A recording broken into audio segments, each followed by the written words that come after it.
studio DVC room at the Boardwalk Villas. When you walk in, immediately to your left, you'll see the small kitchenette area.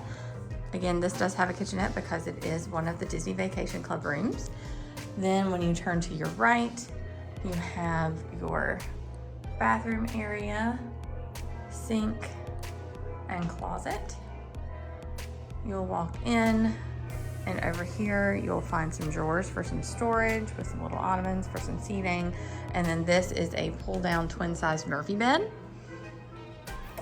Super cute. We like the new refurbished artwork. And then when you come over here to the other sleeping areas, you have your regular full-size bed here. And then this is again another pull-down full-size Murphy bed. And this is room 3072, so it is a pool view room. You have your little balcony, and then your view of the room.